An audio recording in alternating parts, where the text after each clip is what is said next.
Good afternoon. Welcome to the Community Arts Impact Grant Nonprofits and College Universities Grant Panel Meeting. I'm Martine Collier, the Executive Director of the Arts Council, and we have Eileen Blake of our staff and Joe Federico with us today. Joe will not be on camera. He will be the scorekeeper. We appreciate your being here. I think that as an applicant, you should be commended for listening to the adjudication of your application. It is a way to become a much better grant writer, listening to the comments that that our panel of experts will be making about your grant application. And of course, we could not do this without our panel, who volunteer many hours to reviewing applications, and then of course being here on the day of the grant panel meeting. So we're just going to have you were all sent an in-depth information of their background. We're just going to have a brief invitation and an introduction, starting with Huwaida Afan. Hello everyone, my name is Huwaida Afan. I am the Executive Director of the Maureen Arts Center in St. Petersburg, and I'm happy to be here. Okay, and Keith? Hi, it's Keith Arsenal here. I manage and operate the performing arts facilities for Hillsborough Community College in Ybor City, and I'm the resident lighting designer at the St. Petersburg Opera, among other things. Great, and Devin? Good afternoon, I'm Devin Dominguez. I'm the Philanthropy Officer for Major and Planned Gifts at WEDU PBS. And Tyler. Good afternoon. My name is Jay Tyler Odell. I'm a fiscal analyst for the University of South Florida and an independent researcher. And Nora.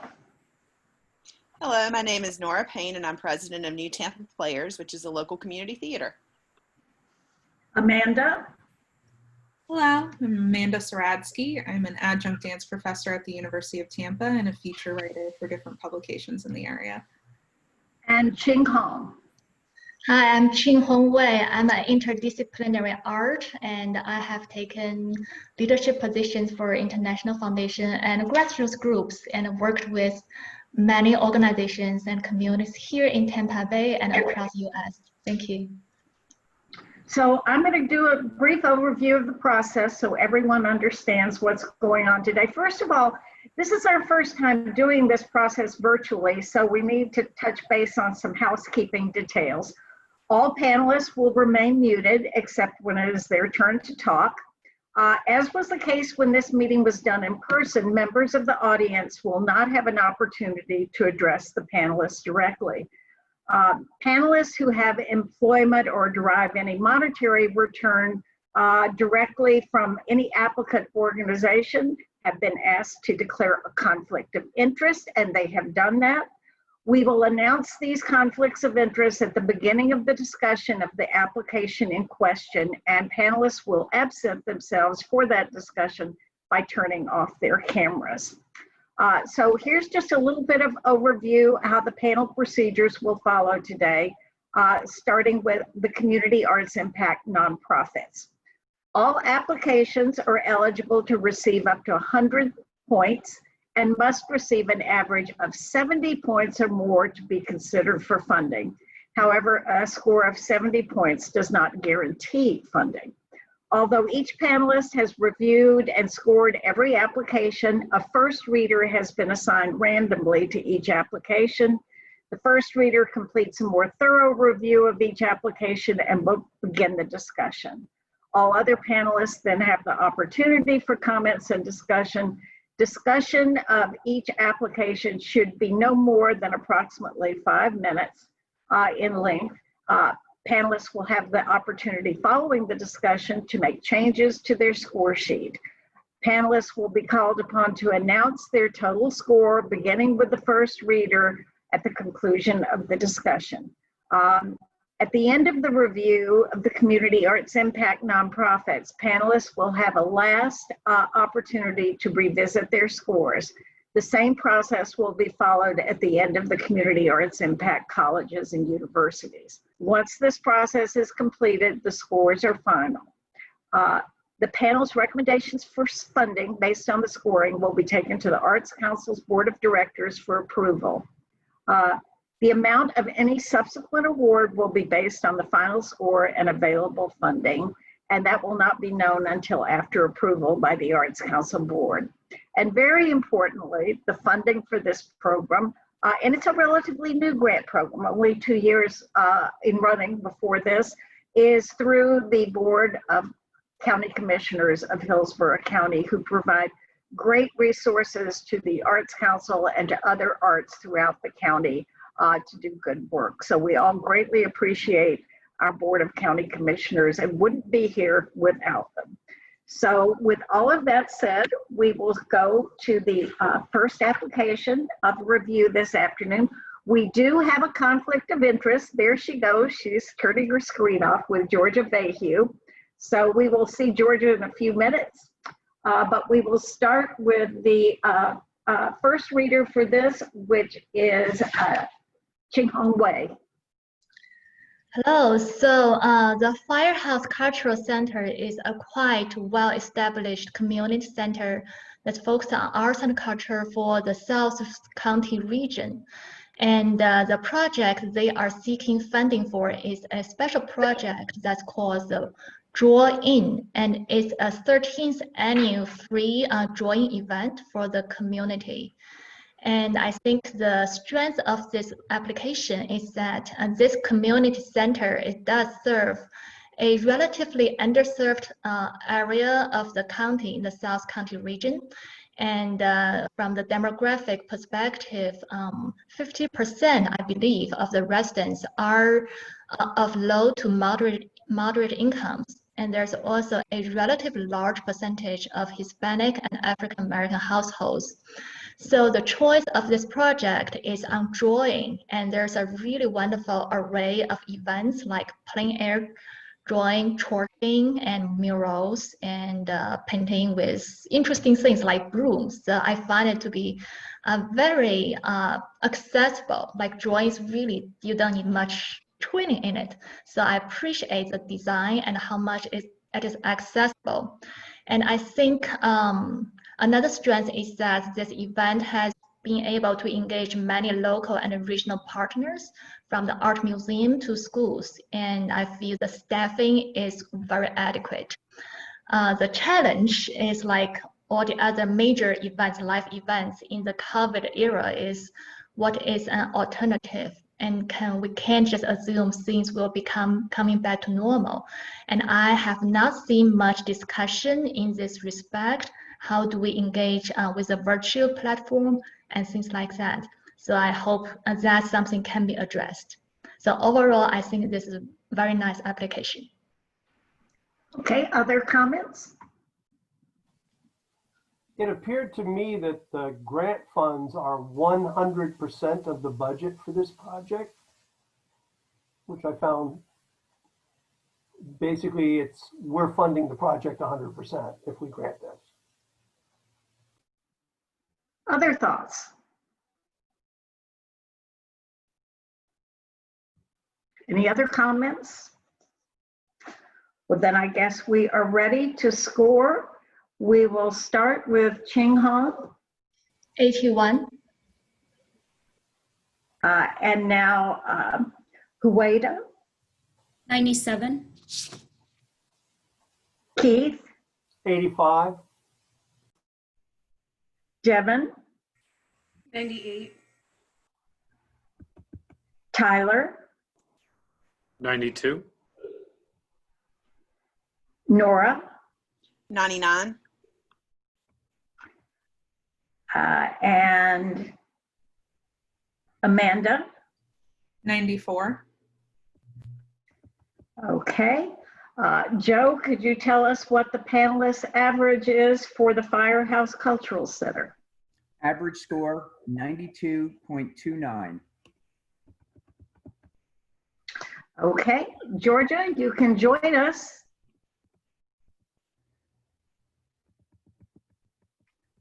Welcome back.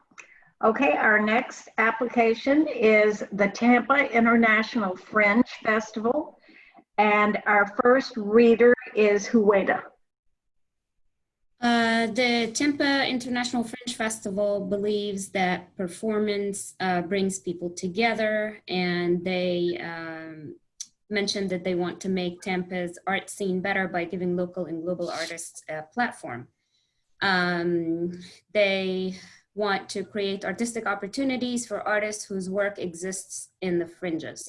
This is an annual performing arts festival held in Ybor City and includes music, dance, among other things.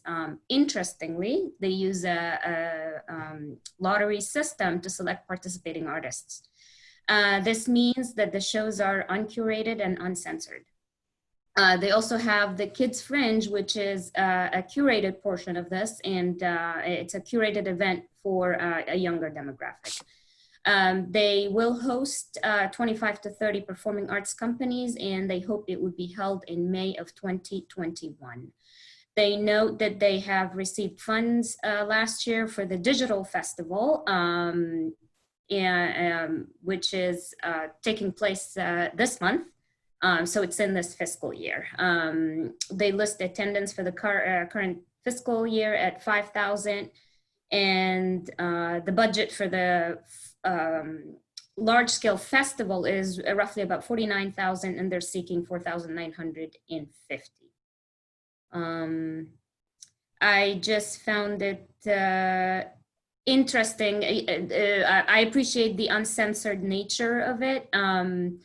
But then there was at some point when they were trying to describe the, I think it was the children's part of it, they, not the children's, but in terms of diversity, they said it's although it's uncensored, there's bias in favor of shows for a certain demographic. So I thought that was a little, very interesting. That's the only comment I have on that. Other comments?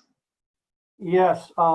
They currently have up and running a very successful and very well done digital version of the festival, because obviously this last summer's festival was canceled. And I think I can provide some clarification on the slots.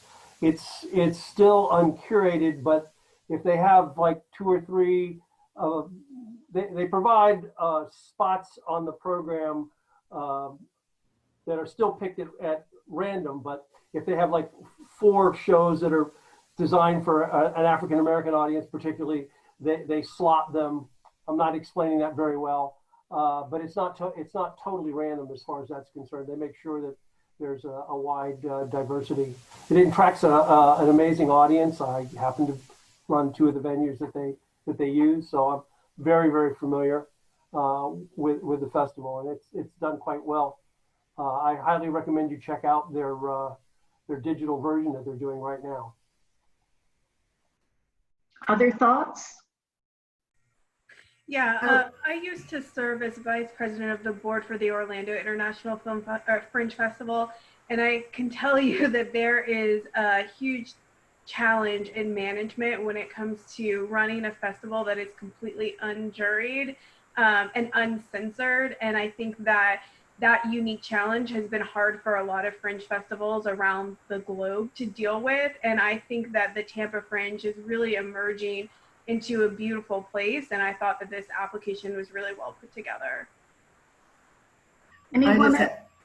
Oh, go ahead. I just have one concern, and that is supporting the rural and underserved communities. You seem to be primarily not exactly reaching out to those areas. I know they want to, but that's tough. Anything else? Well, it sounds like we're ready to score, and we will start with Hueda. 92. Keith. 93. Devin. 94. Tyler. 93. Nora. 91.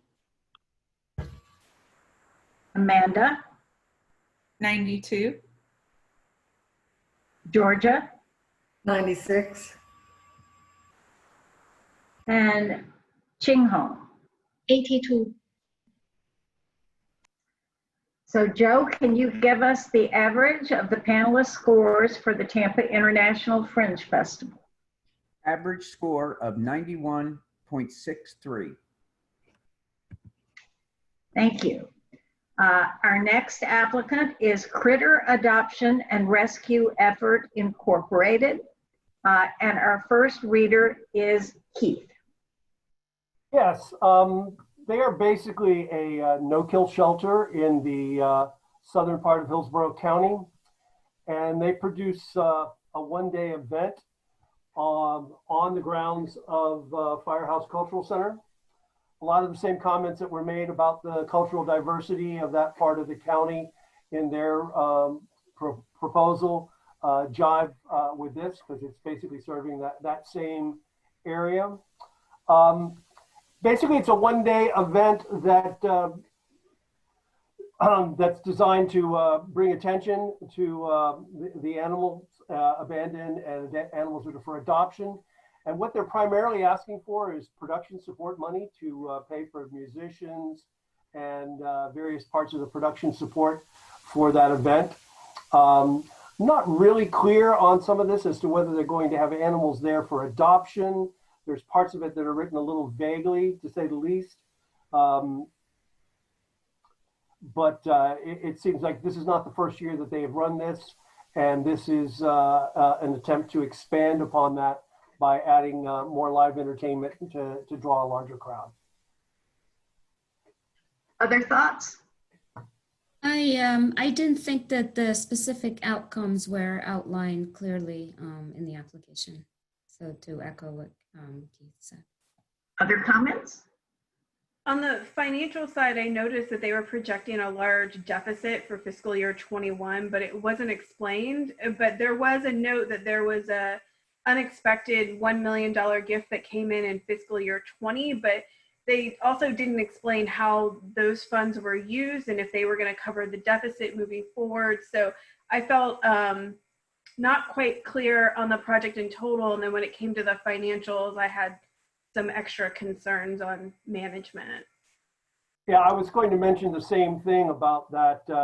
If you're going to tell us that you just got a gift of $1 million and not tell us what you're doing with it, forming an endowment, using it for capital improvements, don't throw that information out without following up on it and telling us what's happening with that $1 million.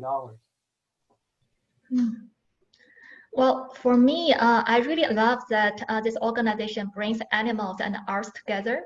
What I'm concerned is the sustainability of this project, that's bringing art, not just for one day, but how do we see this long-term impact, this integration and strengthen of the existing program. So I have some marks down there. I felt similarly about the connection and relationship between the arts and music and the cause, and was also curious about one of the key partnerships with Enterprising Latinas, and felt there could have been more outline in detail as to how they were contributing to the project in terms of long-term impacts. Anyone else? To speak generally about the entire application, I felt that there were a lot of errors in the writing. I had a hard time determining exact specifics, what was going to happen, other than just a very broad picture. I understand with COVID happening that specifics can't always be given, but it felt incredibly vague compared to a lot of the other grant applications. Especially considering that they've done this event before. Anyone else? It would have been helpful if they had included a program from the previous event. I mean, it wouldn't be exactly the same, but at least it give you some bounds to figure out what's going on. Okay. Anyone else? Looks like we're ready to score, so we will start with you, Keith. I scored it a 79. Okay. And Devin? 3. And Tyler?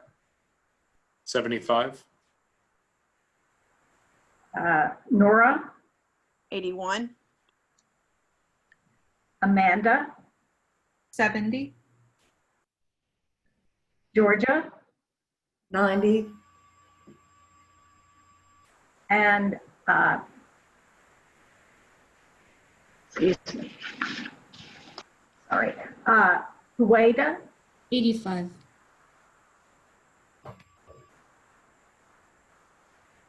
okay, and Oh, I haven't spoken my. right, Chinghong, you're next. I was asking. 79. Thank you. Okay. Joe, can you please give us an average panelist score for critter adoption and rescue effort? Average score 77.75. Thank you. Our next applicant is Plant City Main Street, and Devin is our first reader. I found this application very interesting. I learned a lot about Plant City and how much they're changing. So this is a project led by the Main Street, and they partnered with Make Plant City to do a mural project for the revitalization project of Main Street's general mission to revitalize downtown Plant City. I learned how fast growing Plant City is, how diverse that community is. And I was surprised to learn that about 50% of the population is comprised of Generation Z, which I think presents a really exciting and interesting opportunity. I also was surprised to learn about the citywide ordinance that restricts public art and murals. I had no idea, and I found that really interesting. It's based off of a history many, many years ago of an artist had, I'm not sure what they painted into a mural, but it was hidden in a way that wasn't quite super hidden because it caused some controversy from what I understand. And so this group has worked to advocate for the revitalization of public art projects in Plant City, and is working very closely with elected leaders to advance that. So they've put together a really nice project. They've got great partners to put murals up around their Main Street district. Great. Other comments? There was a project start date and end date that were inaccurate or by mistakes, starting November 1st, 2020 and ending February 7th, 2020. So you don't like to see those kind of mistakes in there. The addition is that I would like to have had more specific outcomes. Absolutely, the projects are culturally, I mean, it's a lot of fun. When you go to Plant City, it's a lot of fun to see what's going on there. It's very lively. They care about the community. But again, applications need to be reviewed carefully. Other comments? Then I think we're ready to score. We'll start with you, Devin. 86. Tyler. 92. Nora. 84, Amanda. 98, Georgia.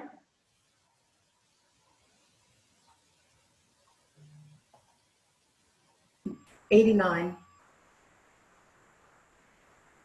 And Chinghong. 80. Okay, Joe, if you would give us the, Hey. My score. I'm sorry, I didn't go back up to the top. So I've got Hueda 95. and Keith. 88. Thank you, Keith, for getting my attention.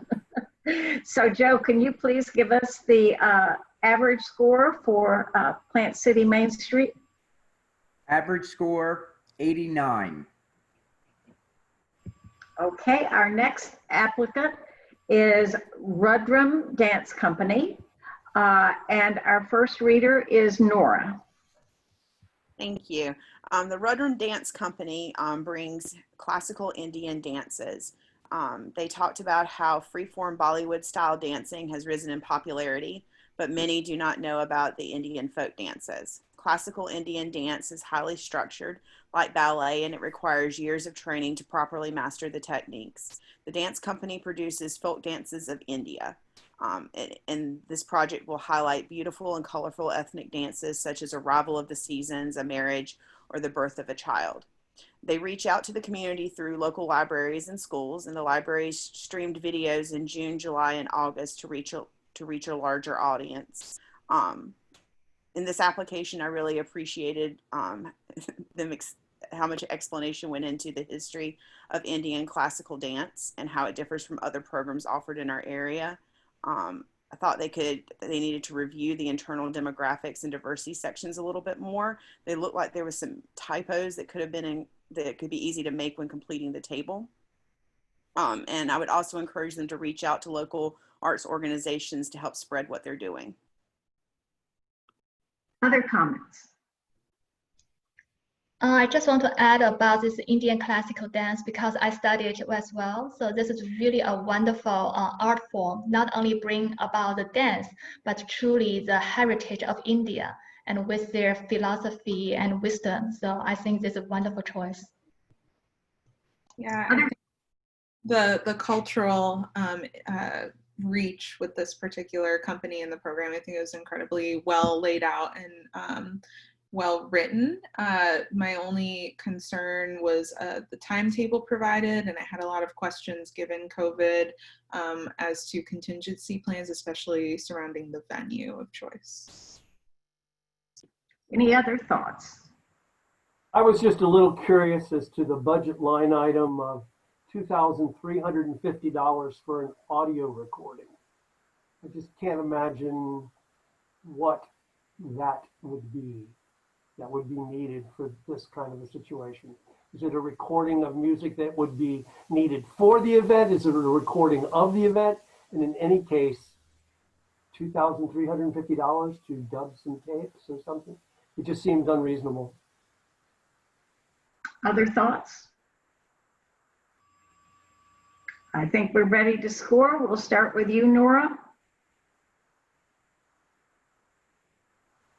93. And then Amanda. 86. Georgia. 95. Ching Hong. 84.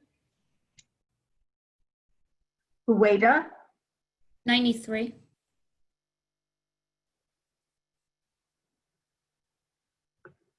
Keith. 78. Devin. 87. And Tyler. 92. So Joe, can you give us the panelist average for Rudrun Dance Company? 88.50. Our next applicant is South Seminole Heights Civic Association, and Tyler is our first reader.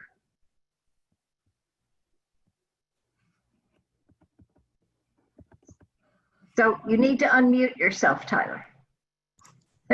There. Thank you. The South Seminole Heights Civic Association is a nonpartisan organization of community residents and business partners.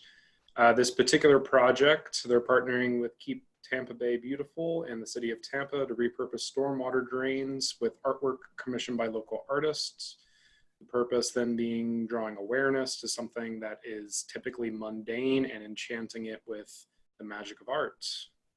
They also hope that this will raise awareness for environmental concerns and illegal polluting. While looking over this particular grant application, I actually had the opportunity to speak to someone who did this for them in the past, and they said that the community impact was quite good from what they had observed. My major concern would be that they have not yet secured any other funding, but considering once again with COVID-19, the plan that they have in place to pursue other funding options seems appropriate. Other comments? I was slightly confused on the plan. I would have liked, I think, the long range and short term goals to be broken out a little bit more, just for clarity of reading, as well as some more specific details and bios for some of the key volunteers. Even though it is a neighborhood association, knowing kind of who the key players are for this particular project would have really helped to clarify, I think, and speak to those goals from prior. I would like to have seen internal demographics of the neighborhood. I mean, all that was missing, and especially information on the population served and its diversity. And how that they were going to reach outside of, get people to come in from outside.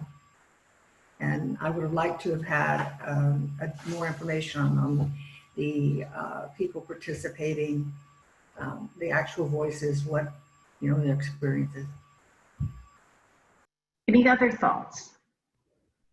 I saw some inconsistencies in the budget, and that raised some eyebrows for me, including the current fiscal year showing $45,000 plus in other revenues, but the last completed fiscal year shows only $7,000 in revenues. And why was there a jump or a drop off there? And in one place it says that the $5,000 is the total cost of the project, and there's another place where it says that the budget is $6,500. So just a little confusing as to what was really going on there.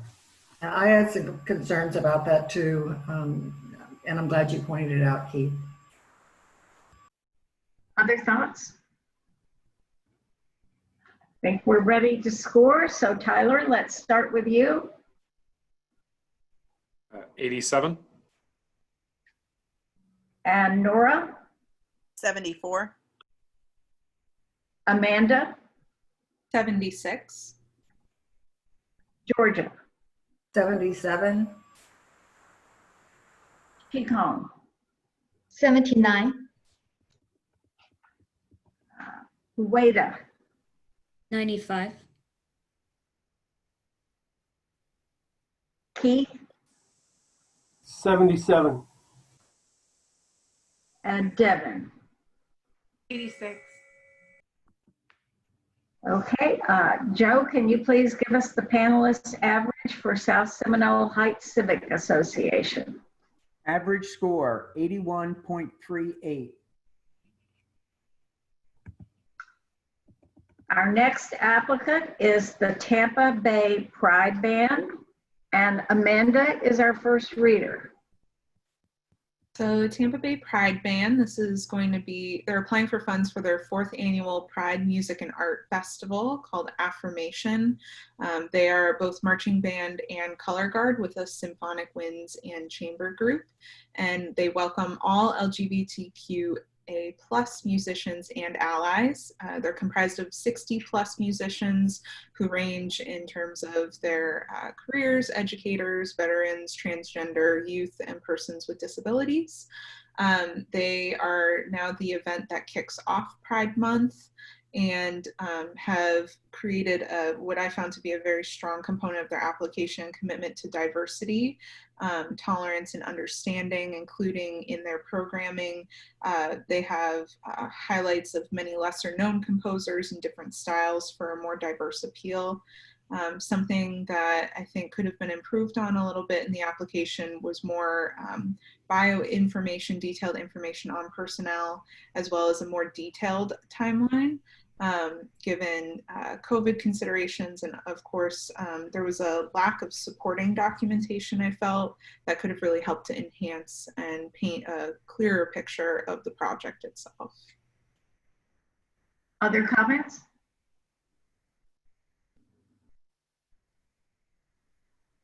Well, I guess we're ready to score then. So Amanda, let's start with you. 83.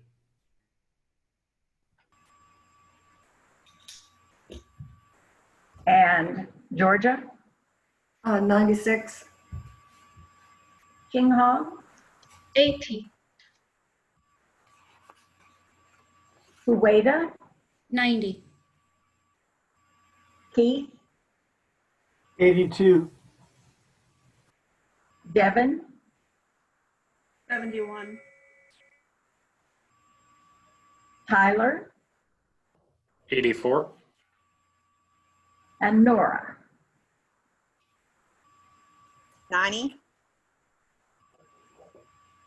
Okay, Joe, can you please give us the average panel score for the Tampa Bay Pride Band? Average score, 84.50. Thank you.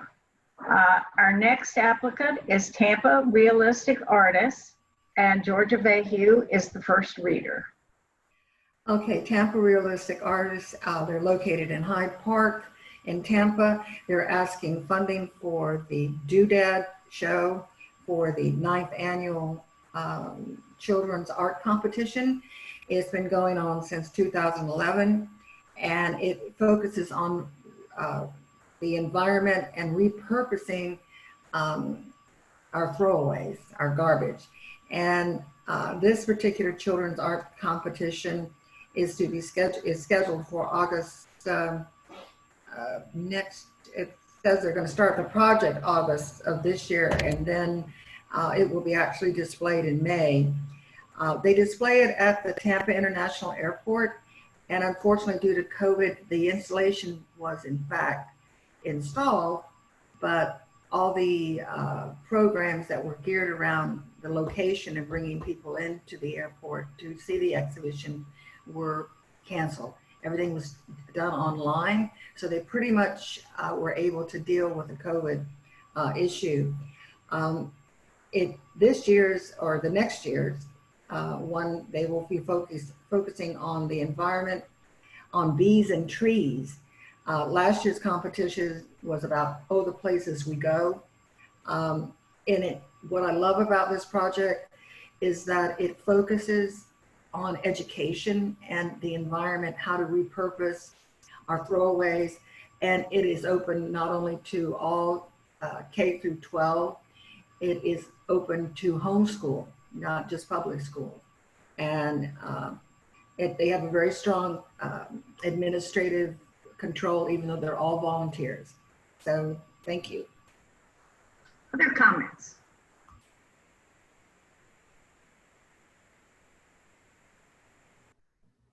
Okay, I think we're ready to score then. Georgia, your score? Okay, 98.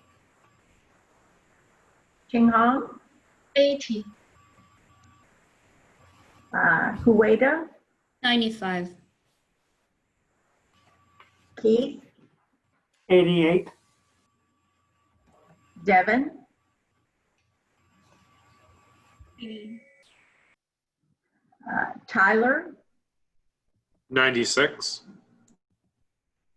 Nora? 99. And Amanda? 94. Okay. Joe, if you will give us the panelists average for Tampa Realistic Artists. Average score, 91.25. Very good. Our next applicant is Tampa Repertory Theater, and our first reader is Ching Hong. So the Tampa Rep Theater, excuse me, I found this application very intriguing. So this theater, it produces stage plays and serves the greater Tampa Bay area. And the funding is going to support the production of Shakespeare King Lear. And that is to honor the founding artistic director of the company, David Franco, who just passed away this March. Excuse me. And I found the strength of this proposal is first the choice of this play. And this play in itself is an epic tragedy.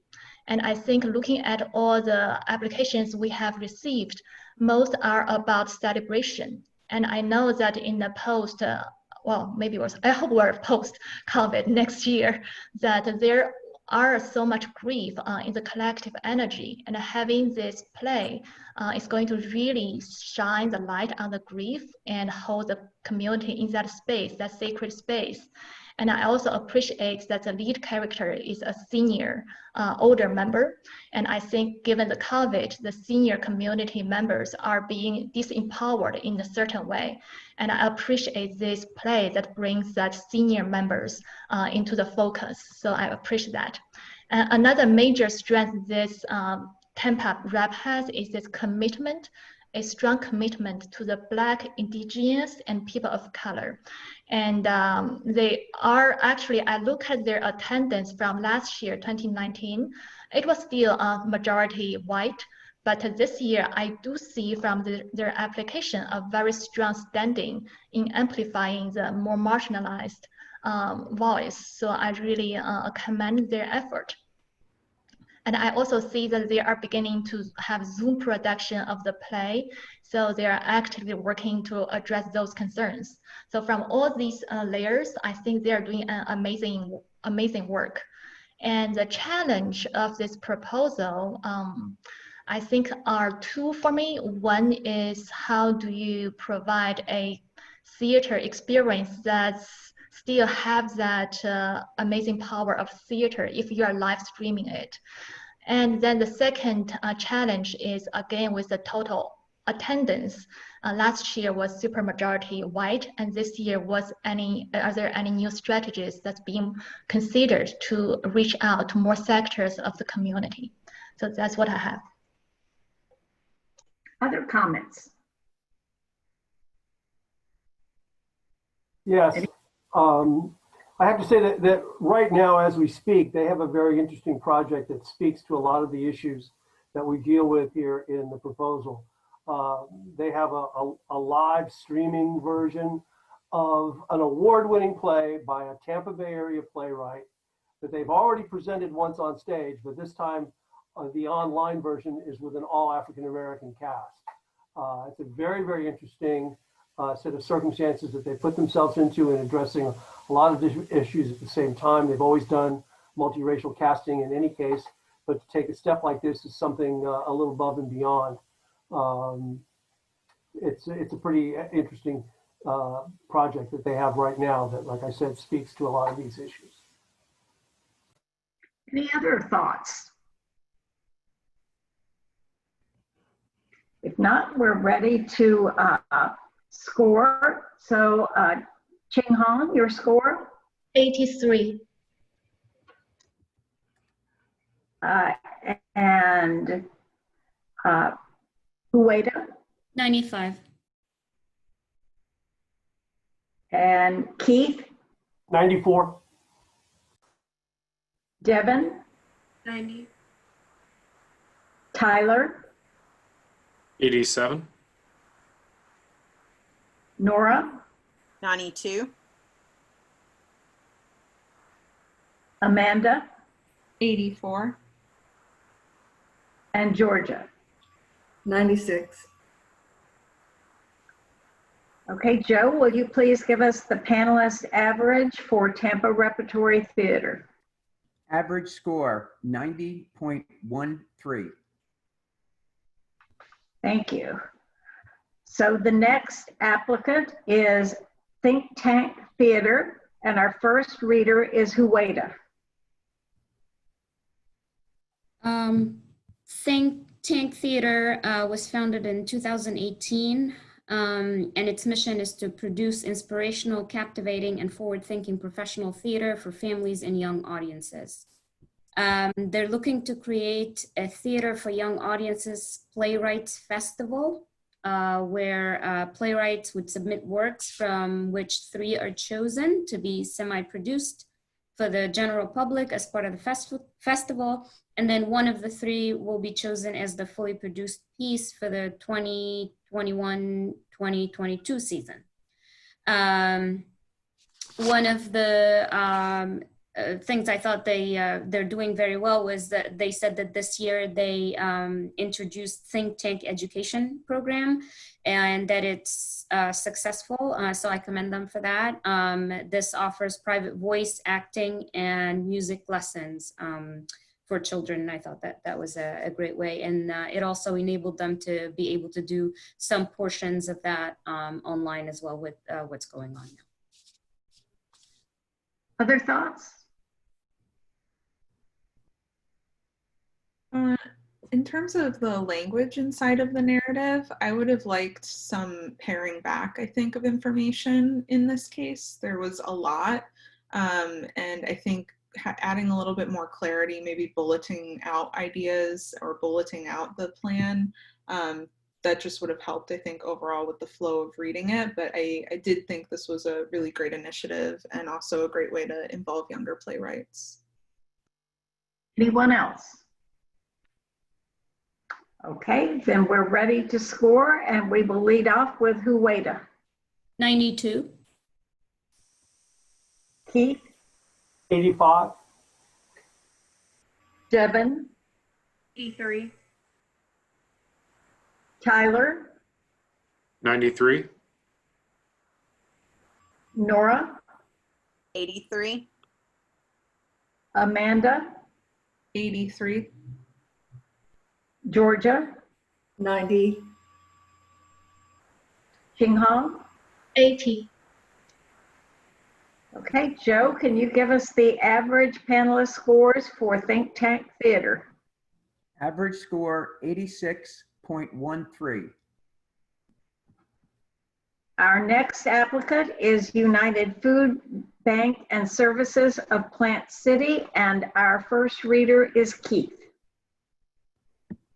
Well, first of all, the primary mission of this organization is to be a food bank. And I think we all understand right now in particular the stresses and such that have been put on food banks. They also are based in Plant City. We've already also discussed how it's an underserved and highly diverse part of our county. They have an interesting one-day event that they're referring to as Empty Bowls, where they invite cooks and various chefs to make 40 different soups. And then students are encouraged to make 40 different ceramic bowls to represent these as well. They also are going to be employing a chalk artist. Some of the proposals a little vague as to what the rest of the event actually entails. It takes place at the Railroad Museum there, I guess, in Plant City. I'm sorry, I'm going a little blank here today. But it's an interesting event, but it didn't really strike me all that exciting. It felt like to some extent we're trying to marry a couple of things that that weren't necessarily marryable. That's a new word I just made up. Any other thoughts?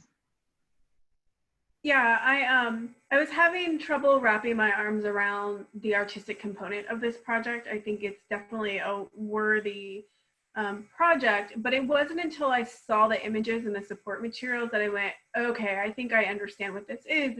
And by seeing the bowls lined up by the soup pots, I understand by seeing that the action of people interacting with the art and how it might tie back to the food and how a really robust conversation could happen.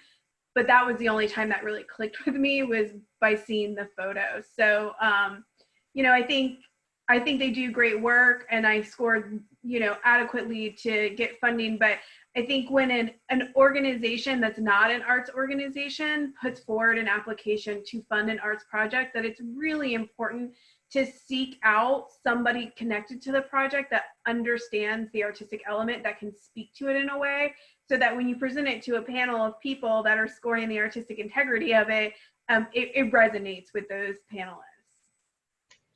Yeah, events like this can sometimes seem like the artistic side of it has been tacked on to the event in an attempt to get funding. And I'm not trying to denigrate the project here, but that's the way sometimes this sort of thing reads. Well, I actually really resonate with Devin, and food has been an amazing portal to bring grassroots communities together. And I have, with my own experience, working with many rural communities, and food is perfect, no barrier venue that can bring people from all walks of life together and with arts together. So that's a wonderful model. I think my concern is, yes, like Keith was saying, there are a lot of elements and a lot of organizing. So I really hope that the organizational arms are strong in this organization to pull this off. And one more thing is I do love the idea, and I'm thinking about the name of the project, Empty Bowls, kind of gives a depleting sense. So maybe we can switch to like bowls of hope or something like that, to like more upcoming. So that's some more things. Empty Bowls has been a project that's been around for quite a number of years. I hate to say probably at least 20 or 30 based on my experience, but throughout the United States. And they usually marry it with an event and the art.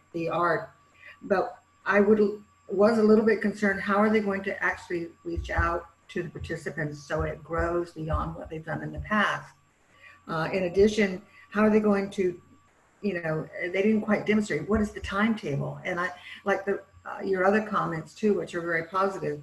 If we had seen a stronger participating artist involved or some committee that had stronger connections to doing this before, it just wasn't quite presented. But thank you. Anyone else? I felt like the teachers and the educators, kind of speaking to that a little bit, seemed like they were kind of that key like bridge between a lot of different things. I know that there was over 40 businesses and churches and people involved. And so I think if there had been a stronger connection made to, maybe that would have helped to provide some clarity to the education aspect of it. Anyone else? Okay, let's score, starting with Keith. 88. Devin? 89. Tyler? 92. Nora? 88. Amanda? 97. Georgia? 98. Ching Hong? 84. Hueda, 95.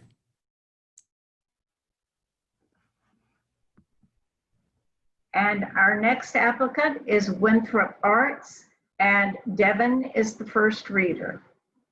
Did we now summarize the average score? Sorry, that's my fault. Joe, we do need to summarize the panel scores for United Food Bank and Services of Plant City. Average score, 91.38. Now we will move on to Winthrop Arts, and Devin is our first reader. Okay, so Winthrop Arts application was for their mobile art factory, which brings art experiences to youth throughout Waimama and Plant City. And prior to the pandemic, they were hoping to expand a little more, but the pandemic created lots of problems for all of us. What I found really interesting about this proposal is the unique audience that they are able to reach out to. And I was particularly impressed with their partnership with the Hispanic Services Council. And while the application didn't necessarily address what happens if the pandemic continues for much longer, I did get a really good sense of how they work well with the Hispanic Services Council and how that partnership is really going to help them navigate that if they have to go into alternate plans, because at some place in the application they said most of the youth that they work with don't have access to internet, and they found a way to identify some students to do some in-person activities with in June and July. And it just really showed me that they were thinking through these things, and while it wasn't totally planned out, that it was on their mind. So I thought it was a good application. Anyone else? Well, I really loved this application. I think it's a wonderful example of an organization that's not waiting for people to come to you, but they go to the people. And I really appreciate their effort in that and innovation. Other thoughts? Then I think we're ready to score. We'll start with you, Devin.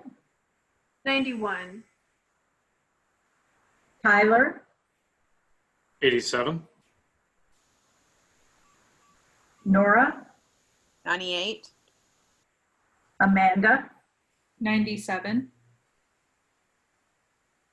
Georgia, 99.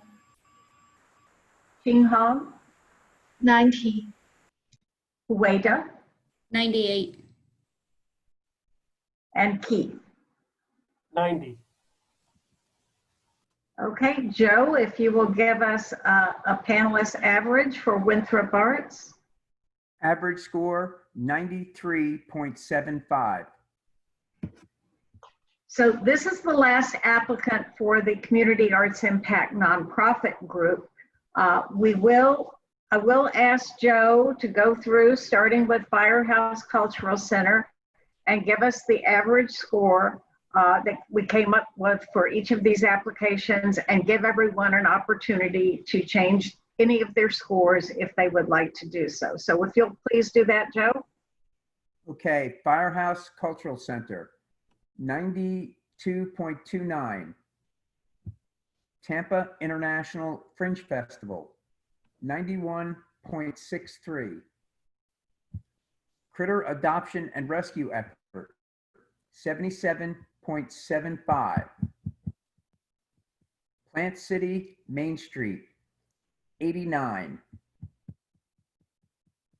Rudrum Dance Company, 88.5. South Seminole Heights Civic Association, 81.38. Tampa Bay Pride Band, 84.50. Tampa Realistic Artists, 91.25. Tampa Rep Theater, 90.13. Think Tank Theater, 86.13. United Food Bank and Services of Plant City, 91.38. Winthrop Arts, 93.75.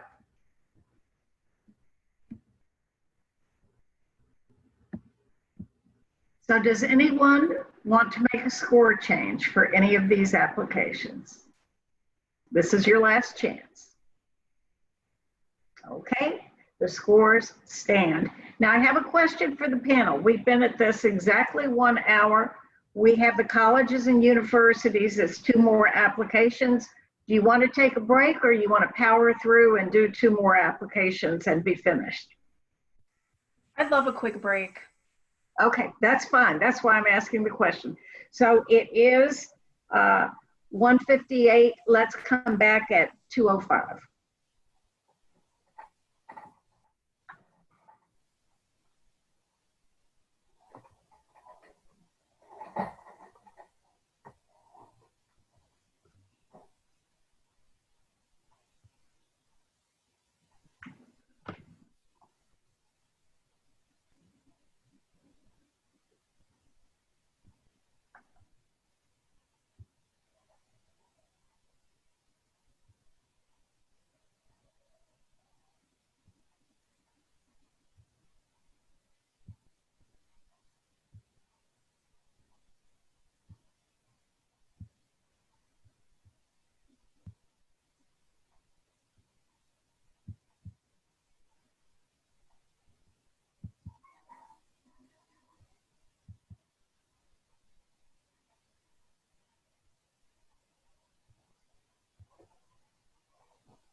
Okay, everyone is so prompt.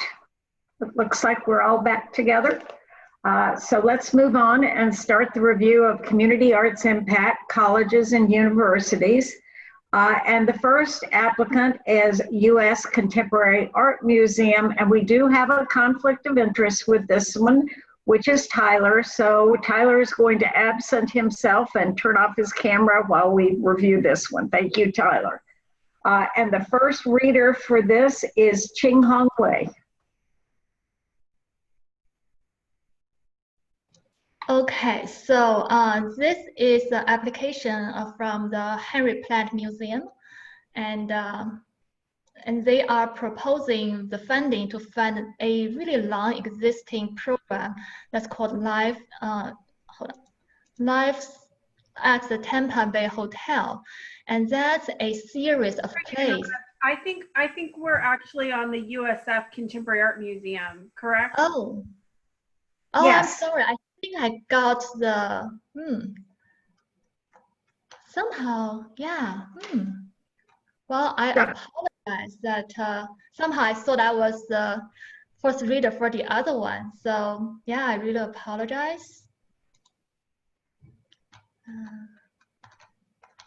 So coming back to the USF Contemporary Art Museum, so that was actually, I really appreciate this particular proposal because I felt it was right on the edge, and that's my impression, that it works directly with a population that really deserve a lot of attention of the community, with the veterans, and they really bring the expertise of the art to directly focus on that population. And I think there's a lot of risks that this institution is taking, and I really commend their bravery in that. And I think this is their first time, and it was really a grand proposal, a lot of ambitious goals, which I think is very achievable. So with that, I think on one side, I really appreciate the merit of the program, and on the other side, because as I know this is their first time, I hope they have all this required muscles to bring this forward, as I think they mentioned that the funding is quite slim with the scope they are seeking to do. So I really wish them good luck on that. Any other thoughts? I love this application. It, as a panelist or reviewer, when you get to the last application, you have a lot of fatigue in reading projects. And by the time I got to this one, you know, I was starting to feel that fatigue, like, oh, I'm probably gonna have to read it 2 or 3 times. And I so enjoyed everything that I read in this proposal. I thought it was a great example of a really holistic approach. There was a community problem, a population to be served, and they really looked at it from 360 degrees and are moving forward with a project that I think is going to make a huge impact. Other comments? My only comment on my notes here is that I would like to have seen them find more funding from other sources. Anything else? Well, then I guess we're ready to score. So let's lead off with you, Ching Hong. 97. Okay, and Hueda, 98. Keith, 96. Devin, 98. Nora, 94. Amanda, 96. and Georgia. 99. Okay, Joe, if you can give us the panelist average for the USF Contemporary Art Museum. Average score 96.86. So our Tyler can return now. Here comes Tyler. And we do, the next applicant, the University of Tampa, we also have a conflict of interest with. So Amanda will be leaving us for the discussion of this application. So the first reader here is Georgia Vahue. All right, thank you. This University of Tampa program is very exceptional. It is through the Plant Museum. What it focuses on is the Live at Tampa Bay Hotel, Florida history. And what makes this exceptional is that it not only talks about the people that were the guests, it talks about the downstairs, the working people, the people that were there year round serving guests. What I like about this particular program is that not only does it focus on Florida history, which does fit into the state's educational curriculum about Florida history, but it has become an outreach program, not just a program that was presented at the Plant Museum and you had to go to see it. It's one that has become outreach throughout the county. And that also includes it being performed at Firehouse Cultural Center, Carrollwood Cultural Center. And I think that they're even, reaching out to some where they can perform it in other areas, east and west in Hillsborough. The one that's coming up that I like, all of them I like, but Otis is a downstairs guy. He knows everybody, and he is the maitre d', the guest keeper, the concierge, whatever. And his particular history is coming up at the Cultural Center, I believe, this weekend. But there were a couple of things that I would have liked to have known more about. Number one, I would have liked to have had more information about how they were going to measure the outcomes.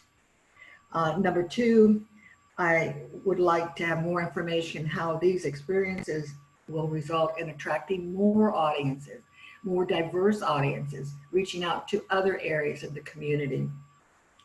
And then I would like to have had more information on funding, on in-kind funding. They are requesting 12.5, but I would have liked to have had more information on the budget. Okay, thank you. Other thoughts? Yeah, I want to say this is really a wonderful project. I have to admit that I've been there. I've seen some of these performances, and they do a great job in hiring local professional actors to portray the figures. My biggest reservation about the project is that 67% of their budget is this grant.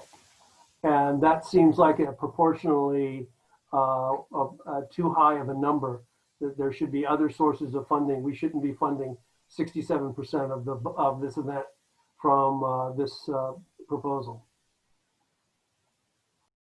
Other comments? Well, since I saw that was my first reading, I did a lot of digging on this one. So I watched their live stream to show. It was very nicely done. And I think the challenge lies for this program. The first is, if it's a live stream, it will be not like in the theater. So, but instead of limiting on what is not happening, we can switch to what can happen now with an online platform. And that applies to all the theater program we have.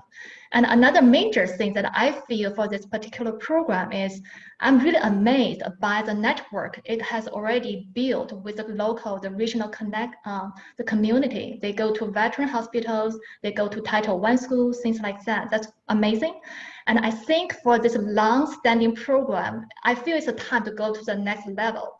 So because all these kind of people they serve are living on the edge, like the veterans with PTSD and the Title I school children, they are facing social and economical and racial injustice on a daily basis, perhaps. So when you have this beautiful art program, how do you go to that edge with them? Especially, this is already well-established program to take that next leap forward. So that's my thing. Thank you. Anyone else? I felt that the museum staff roles needed to be defined a little bit better. There was a lot of mention of the curator of education, but I wanted to see how the others are contributing to the work as well. Just a little bit more definition in the roles. Anything else? Then I think we're ready to score. So we will start with Georgia. 97. Qingyang. 94. Hueda. 96. Keith. 93. Devin. 90. Tyler. 86. And Nora. 88. So Joe, can you please provide us with the average panelist score for the University of Tampa? Average score is 92. So we've completed the review of the two Community Arts Impact Colleges and Universities applicants. Joe, if you will remind us of the scores for the two, beginning with U.S. Contemporary Art Museum, we'll review them and give the panelists one last chance to change their scores. Okay, USF Contemporary Art Museum, 96.86. The University of Tampa, 92. Does anyone want to change any of the scores in this group? Very well, these scores are then finalized. Well, we are at the end of our grant review. I want to, first of all, greatly thank this panel. You were very efficient and very informative in your comments. We appreciate it. We also appreciate the grant applicants that attended this today and hope that they found value in the experience as well as finding out how they scored. I want everybody to know that you will be getting an evaluation of this process. The panelists will be getting one for your perceptions and how you think we can make it better in the future, as will the attendees. Part of our new strategic plan is evaluating everything and becoming a high-performing, data-driven organization, and we're taking that very seriously. So please give us your feedback. We welcome it.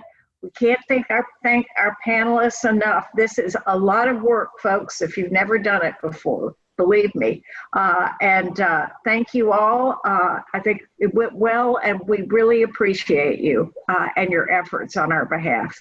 Thank you all so much, and we will see you again soon. Thank you. Thank you. Thank you. Thank you all. Thank you.